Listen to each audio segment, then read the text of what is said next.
Hello, ഈ വീഡിയോയിൽ ഞാൻ ഷെയർ ചെയ്യുന്നത് എന്നത്തെയും പോലെ തന്നെ ഒരു what I eat in a day ആണ്. അപ്പോൾ ഇന്നത്തെ what I eat in a day എന്ന് പറയുന്നത് ഒരു ചെറിയ ഒരു വീഡിയോ ആണ്. കാര്യം എന്താണെന്ന് വെച്ചാൽ കുക്കിങ്ങും കാര്യങ്ങളൊന്നും ഞാൻ അധികം ഇൻക്ലൂഡ് ചെയ്യുന്നില്ല. അപ്പോൾ ഒരു ചെറിയ ഒരു what I eat in a day, കഴിച്ചതും കുറിച്ചതുമായിട്ടുള്ള കാര്യങ്ങളൊക്കെ ഇൻക്ലൂഡ് ചെയ്യുന്നുണ്ട്. എന്നാൽ കുക്കിംഗ് വിശേഷങ്ങളും കാര്യങ്ങളൊന്നും അധികം ഇൻക്ലൂഡ് ചെയ്യുന്നില്ല. രാവിലെ ബ്രേക്ക്ഫാസ്റ്റിന് വേണ്ടി എടുത്തിരിക്കുന്നത് ഒരു കപ്പ് ചൂട് ചായ, അതുപോലെ തന്നെ ഇഡ്ഡലി, 3 ഇഡ്ഡലിയും സാമ്പാറും 2 ടൈപ്പ് ചട്നിയുമാണ്. വൈറ്റ് കളർ കൊക്കനട്ട് ചട്നിയും അതുപോലെ തന്നെ ഓറഞ്ച് കളറ് ടൊമാറ്റോ ചട്നി. അപ്പോൾ എല്ലാം കൂടെ ചേർത്തിട്ട് വളരെ ടേസ്റ്റി ആയിട്ടുള്ള ഒരു ബ്രേക്ക്ഫാസ്റ്റ് കഴിക്കാൻ പോവുകയാണ്. അപ്പോൾ ഈ ഒരു സാമ്പാർ എന്നൊക്കെ പറയുന്നത് അത്യാവശ്യം ചില്ലി പൗഡറൊക്കെ ഇടുന്നത് കൊണ്ട് തന്നെ, പിന്നെ ഗ്രീൻ ചില്ലിയും ചില്ലി പൗഡറൊക്കെ ഇടുന്നത് കൊണ്ട് തന്നെ നല്ല സ്പൈസി ആയിട്ടുള്ള സാമ്പാറാണ്. അതുപോലെ തന്നെ ചട്നി ആണെങ്കിലും ടൊമാറ്റോ ചട്നിയിലും അത്യാവശ്യം നല്ല രീതിയിൽ വറ്റൽമുളകും അതുപോലെ തന്നെ ചില്ലി പൗഡറൊക്കെ ചേർത്തിട്ടാണ് അരയ്ക്കുന്നത്. വളരെ ടേസ്റ്റി ആയിട്ടുള്ള ഫേവറേറ്റ് ബ്രേക്ക്ഫാസ്റ്റ്. അപ്പോൾ ഇഡ്ഡലി, സാമ്പാർ, അതുപോലെ തന്നെ ദോശ, സാമ്പാർ, ഈ വക ഐറ്റംസൊക്കെ ബ്രേക്ക്ഫാസ്റ്റായിട്ട് ഉള്ള ദിവസങ്ങളിൽ കഴിക്കാനായിട്ട് ഒരു പ്രത്യേക താല്പര്യമാണ്. ബ്രേക്ക്ഫാസ്റ്റിന് മാത്രമല്ല, ഏത് നേരത്ത് കിട്ടിയാലും ഇതെല്ലാം ഭയങ്കര ഇഷ്ടമാണ്. ഇപ്പോൾ ലഞ്ചിനാണെങ്കിലും ഡിന്നറിനാണെങ്കിലും എല്ലാം. അപ്പോൾ അതൊക്കെ കഴിഞ്ഞതിന് ശേഷം കുറച്ച് ഗ്രീൻ ആപ്പിൾ കട്ട് ചെയ്ത് അത് കഴിച്ചു. പിന്നെ ലഞ്ചായപ്പോഴത്തേനും ചിക്കൻ ബിരിയാണി. അപ്പോൾ വളരെ ടേസ്റ്റി ആയിട്ടുള്ള ചിക്കൻ ബിരിയാണിയാണ് ഇന്നത്തെ ലഞ്ച് ആയിട്ട് എടുക്കുന്നത്. അപ്പോൾ ബിരിയാണിയുടെ കൂടെ നമ്മുടെ മല്ലിയില പുതിനയില ചട്നിയും അതുപോലെ തന്നെ പിക്കിൾ, ഒരു ഡേറ്റ്സ് ലെമൺ പിക്കിളും പപ്പടവും പിന്നെ ചിക്കൻ ഒക്കെ ചേർത്തിട്ട് വളരെ മസാലയൊക്കെ കുറച്ച് കൂടുതൽ വെച്ചിട്ടുണ്ട്. വളരെ ടേസ്റ്റി ആയിട്ടുള്ള ഒരു അടിപൊളി ചിക്കൻ ദം ബിരിയാണിയാണ് ഇന്നത്തെ ലഞ്ച് എന്ന് പറയുന്നത്. ഇതിൻ്റെ കൂടെ പിന്നെ കേട് ഞാൻ കുറച്ച് സൈഡിൽ വെച്ചിട്ടുണ്ട്. എനിക്ക് ബിരിയാണിക്ക് ഈ നമ്മുടെ സവോള വിനേഗറിലിട്ട് അരിഞ്ഞിട്ടുള്ള ആ ഒരു ഐറ്റം ഉണ്ടല്ലോ, അതാണ് എനിക്ക് കൂട്ടി കഴിക്കാനായിട്ട് കൂടുതൽ ഇഷ്ടം എന്ന് പറയുന്നത്. ഈ ഒരു കേട് ഓറിയൻറ്റഡ് ഈ ഒരു ഐറ്റം എനിക്ക് വലിയ താല്പര്യമില്ല. പിന്നെ ഇതിൻ്റെ കൂടെ ഒരു പായസമുണ്ട്. അപ്പോൾ പായസം ബിരിയാണി കഴിച്ചതിന് ശേഷം കഴിക്കാം. അപ്പോൾ ഞാൻ ബിരിയാണിയും അതുപോലെ തന്നെ അച്ചാറും ചമ്മന്തിയും പപ്പടവും ചിക്കൻ്റെ ഒരു ചെറിയ പീസും കേടും എല്ലാം കൂടെ ചേർത്തിട്ട് ഒരു പിടി പിടിക്കുകയാണ്.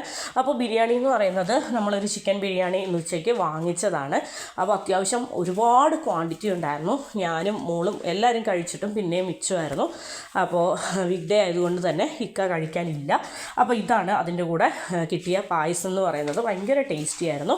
അപ്പോൾ ലഞ്ചൊക്കെ കഴിച്ചു. ഹെവി ലഞ്ചൊക്കെ കഴിച്ചതിന് ശേഷം നമ്മളൊരു വേഫർ സ്റ്റിക്ക് കുറച്ച് വാങ്ങിച്ച് വെച്ചിട്ടുണ്ട്. അതുകൊണ്ട് തന്നെ ഇടയ്ക്കിടയ്ക്ക് സാറ ഇത് ചോദിക്കും. അതുകൊണ്ട് സാറയ്ക്ക് കൊടുക്കാൻ വേണ്ടി എടുത്തതാണ്. പിന്നെ ഇന്നെന്തോ നമ്മുടെ 50-50 ഉണ്ടല്ലോ, അതിൻ്റെ മസ്ക ചസ്ക അല്ല, നമ്മുടെ നോർമൽ 50-50, ആ ഒരു ക്രഞ്ചി ആയിട്ടുള്ള സ്വീറ്റ് ആൻഡ് സാൾട്ട് ആയിട്ടുള്ള, അപ്പോൾ അത് കഴിക്കാൻ തോന്നി, അത് കുറച്ച് കഴിച്ചു. പിന്നെ ഈവനിങ് ആയപ്പോഴത്തേനും ഒരു സ്പെഷ്യൽ ഒരാഗ്രഹം എന്താണെന്ന് വെച്ചാൽ, ഞാൻ കുക്കറെടുത്തു. കുക്കറിലേക്ക് കുറച്ച് പച്ചക്കായ മഞ്ഞൾപ്പൊടിയും ഉപ്പും ചേർത്തിട്ട് നന്നായിട്ട് വേവിച്ച് വെച്ചിട്ടുണ്ട്. അതിനുശേഷം ഒരു പാൻ എടുത്തതിന് ശേഷം അതിലേക്ക് കൊക്കനട്ട് ഓയിൽ ഒഴിച്ചു, കടുക് പൊട്ടിച്ചു. അതിലേക്ക് കുറച്ച് കൂടുതൽ കൊച്ചുള്ളിയും കുറച്ച് കൂടുതൽ ഗാർലിക്കും കറിവേപ്പിലയും ഒക്കെ ചേർത്തിട്ട് നന്നായിട്ടൊന്ന് മൂപ്പിച്ച് 2-3 വറ്റൽമുളക് ഇട്ടതിന് ശേഷം ഇത് നന്നായിട്ടൊന്ന് മൊരിയിച്ചെടുത്തതിന് ശേഷം നമ്മൾ ഇന്ന് പച്ചക്കായ താളിച്ച് തോരൻ വെച്ച് കഴിക്കാൻ പോവാണ്. അപ്പോൾ തേങ്ങയ്ക്ക് വേണ്ടിയിട്ടുള്ള അതിന് വേണ്ടിയിട്ടുള്ള അരപ്പും കാര്യങ്ങളും എല്ലാം ഞാൻ ഓൾറെഡി സെറ്റാക്കി. ഞാൻ വലിയ ഡീറ്റെയിൽഡ് ആയിട്ട് കുക്കിംഗ് പരമായിട്ടുള്ള വീഡിയോ അധികം ഇൻക്ലൂഡ് ചെയ്യുന്നില്ല. അപ്പോൾ അരപ്പ് റെഡിയാക്കിയത് നോർമലി നമ്മൾ റെഡിയാക്കുന്ന പോലെ തന്നെ ഒരു പിടി തേങ്ങ, അതിലേക്ക് പച്ചമുളക്, വെളുത്തുള്ളി, കൊച്ചുള്ളി, മഞ്ഞൾപ്പൊടി, ഉപ്പ്, ഇതൊക്കെ ചേർത്ത് നന്നായിട്ടൊന്ന് ക്രഷ് ചെയ്തെടുത്തു. അതിനുശേഷം താളിച്ച് വെച്ചിരിക്കുന്ന നമ്മുടെ ആ ഒരു കടുക് താളിപ്പിലോട്ട് നമ്മുടെ കുക്കറിൽ വേവിച്ച ആ ഒരു പച്ചക്കായ ഇട്ടു. അതിനുശേഷം നമ്മൾ തേങ്ങ അരപ്പും കൂടെ ചേർത്തു. എല്ലാം കൂടെ ചേർത്തിട്ട് ഒന്ന് ഇളക്കി ചൂടാക്കി എടുക്കുകയാണ്. അപ്പോൾ ഇതെന്ന് പറയുന്നത്, ഇതാണ് മെയിനായിട്ട് എൻ്റെ ഡിന്നർ എന്ന് പറയുന്നത്.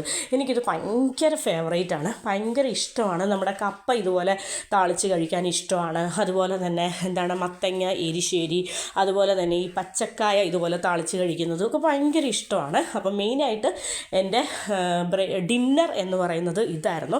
വേറെ കാര്യമായിട്ട് എന്താണ് പകലൊക്കെ കുറച്ച് ഹെവി ആയിട്ടുള്ള ഫുഡായിരുന്നു, അതുകൊണ്ട് തന്നെ ഡിന്നർ ഇച്ചിരി ലൈറ്റായിട്ട് കഴിക്കാനാണ് തോന്നിയത്.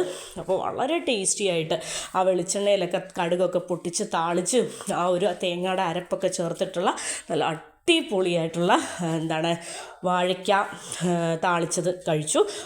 കുറച്ച് കൂടുതൽ ക്വാണ്ടിറ്റി തന്നെ എടുത്ത് കഴിച്ചു. അതിനുശേഷം രാത്രി ആയപ്പോഴത്തേനും എന്താണ് ഒരു ഇടിയപ്പവും കുറച്ച് ബീഫ് കറിയും ഉണ്ടായിരുന്നു, അതും കൂടെ ചേർത്ത് കഴിച്ചു. ഇതൊക്കെയാണ് എൻ്റെ കഴിഞ്ഞ ദിവസത്തെ what I eat in a day എന്ന് പറയുന്നത്. ഒരു ചെറിയ what I eat in a day ആണ്.